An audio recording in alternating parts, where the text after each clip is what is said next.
Thank you for watching. Please subscribe.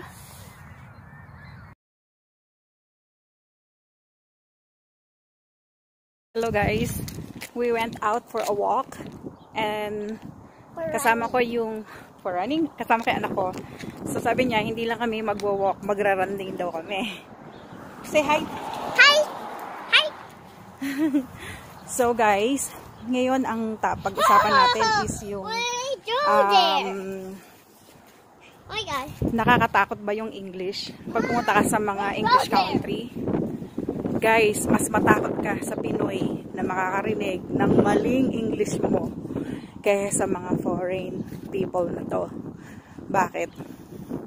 Kasi dito, maa-appreciate ka sa mga English country, maa-appreciate ka ng mga tao ng ibang lahi na you know how to speak English. Why?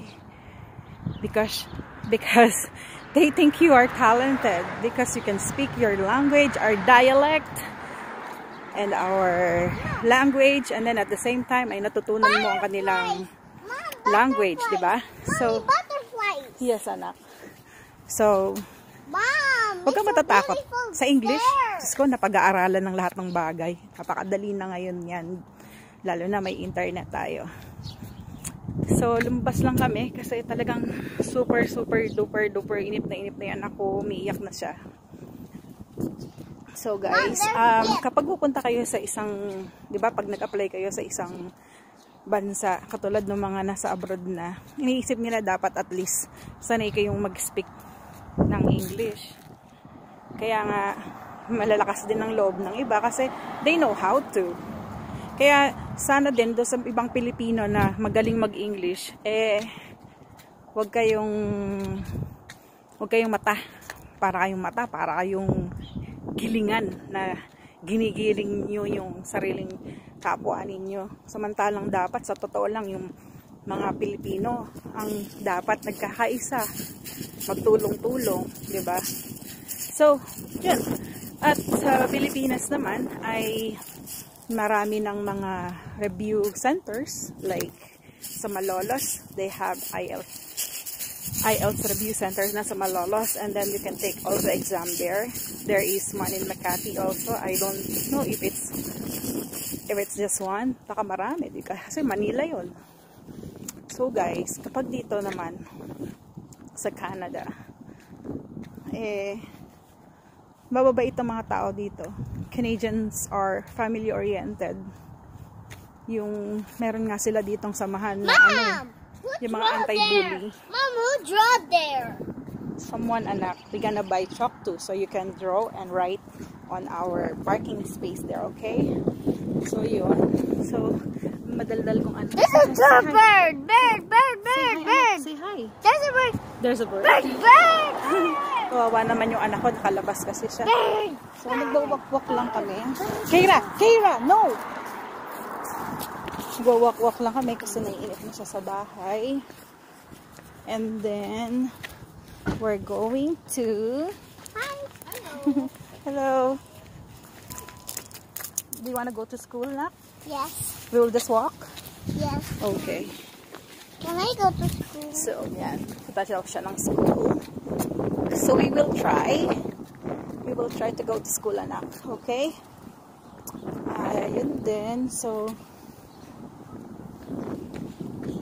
dito rin naman sa mga foreign country, ma-appreciate nila talaga na ikaw ay isang foreign people din kasi 'di ba tayo pag naging ibang bansa tayo makikisama talaga tayo. Mom, who draw there, Mom? We will embrace kung ano yung meron sila. Mom, who draw unlike there? sa iba kasi Mom, tsaka napakasarap kaya nung maybe that nakuha mo kid. isang bagay dahil pinaghirapan mo, di ba? Iba yung drive mo. Unlike dun sa mga nakarating dito na mabilisan lang. Actually, sila pa nga yung medyo Mom, my chocolate. medyo may angas. Mom, my chocolate. Pero, syempre, hindi natin matatanggal talaga sa isang tao na may kayabangan. Meron talagang kahit paano. Meron yan, Mom. meron at meron. Mom, my chocolate. Pero, be sure we're not hurting someone. Mom. Mom, I want chocolate. Where's your chocolate? Guys, Hindi nyo kailangan matakot sa English kasi nga napag-aaralan yan. So, sa Pilipinas, kaya ngayon na-advise ko sa lahat ng vlog ko, kumuha na kayo ng IELTS. Kasi kung wala kayo niyan, kahit makakita pa kayo employer dito ngayon, hindi rin maipapasa sa immigration ng papers mo because you are incomplete. So, kung talagang desidido ka talaga, wala talagang makakahadlang sa iyo. Lalo na kung mainit ka talaga sa pag-a-apply. Naku, tas sasamahan mo pa ng sipag mo na mag-ayos sa papel mo. So, alam mo, pag pupunta ka sa isang bansa, oh my God, it's kind of cold. Ay, para ka namumuhunan. So, gagawin mo, i-gather mo all your certificate of employment, kukuha ka ngayon ng exam to take IELTS, 'di ba? Kaya nga sabi ko yung pinost ko nga na agency, kung high school graduate ka, kung ako sa'yo mag-butcher ka, kuha ka ng certificate. 3 years, 2 years, ganun talaga. Hindi na namamadali ang bagay-bagay eh. Pinagtatrabahuan talaga yan eh. Kaya huwag kayo maiinggit sa iba. Minsan nakakapunta ng ibang bansa, pero nandaya. Pero hindi ko na-advise yun, kahit kanino. Kasi masama yun eh. Guys, we went back because Kara's chocolate was dropped wherever. I don't know. We need to take it. Let's run. I know. No running. You need to be careful, Kara. Ay, naku, inalahan niya yung ano. Shh! Hey! Yung chocolate niya. Hindi siya mapalagay. So, yun. Minsan talaga kailangan gawin to yung ganito. Yung maglalakad ka para malibang ka. Ayun nga, balik tayo sa IELTS. So, ang IELTS ay importante sa ngayon kasi diyan natetest yung knowledge mo if you know how to read, write, speak, and listen to English. Kara!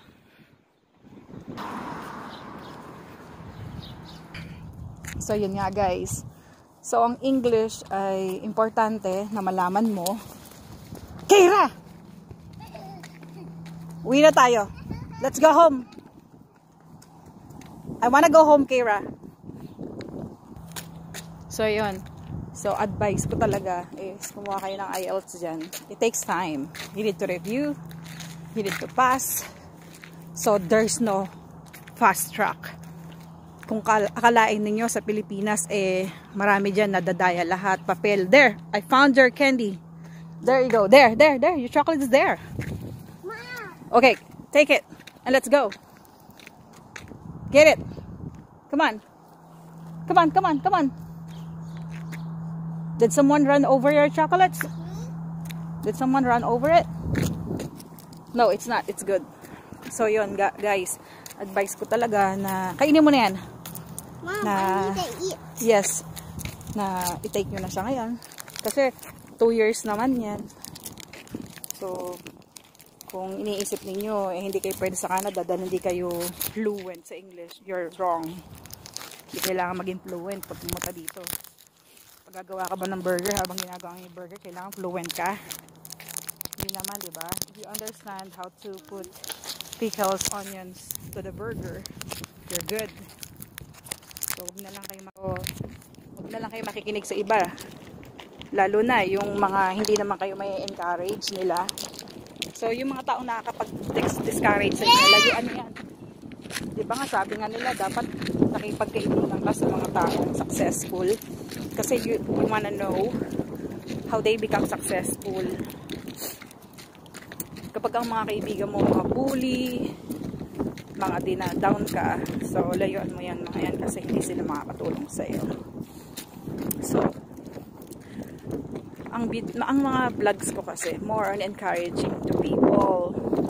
Pero kung pag-encourage ko ay hindi nyo rin gagawan ng aksyon sa tulad ng mga sinasabi ko, may resulta rin yan.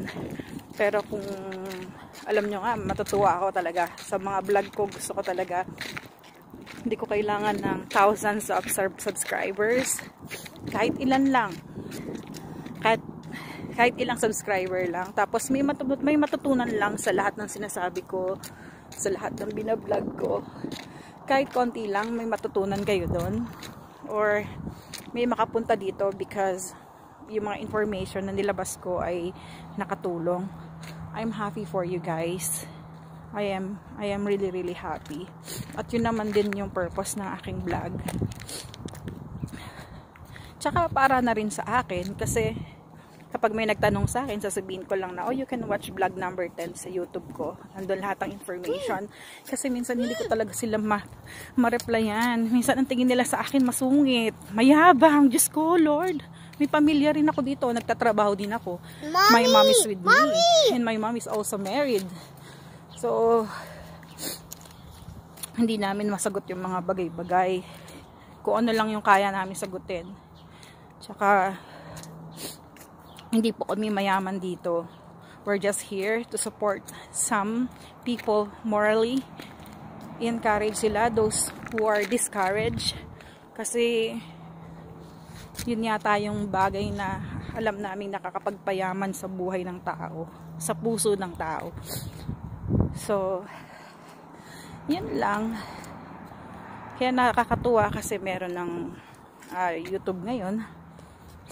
At least may encourage namin kayo. So, take lang kayo ng IELTS. Huwag kayong matakot. Kung magre-review kayo, meron namang online. Diba? Nakapasa nga kami ng citizenship namin. Basa lang. Online lang. So, yun lang. More on self-study. Yun nga. Resourceful. Dapat resourceful ka. So, yun lang. Salamat sa pakikinig ninyo. At sana may natutunan kayo sa mga vlog ko. God bless you all. Have a great day. Bye-bye. Guys, normally informal yung ating pagbablog. So, kung ano lang yung mga free time ko, kung ano lang ginagawa ko. So, kung may mga time naman ako, nag-e-effort naman akong magpilay, mag-lipstick. So, this time, walking naman. Kasi, gusto ko ring ma-enjoy yung quarantine. Although this time, lumabas kami ni Kira. Enjoy na yung quarantine kasi after this, going back to work, hindi na naman ako makaka-reply sa iba. So, Mom, thank I you. don't wanna go home. Thank you then. We need to look Mom, I don't need to on the other go side home. yung kagandahan na naging quarantine, yung naging resulta ng COVID per families, di ba? What do you want? I don't want to go home.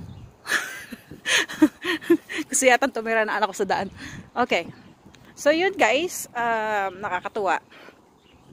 So, mag-encourage lang tayo. Share the blessing, share the love.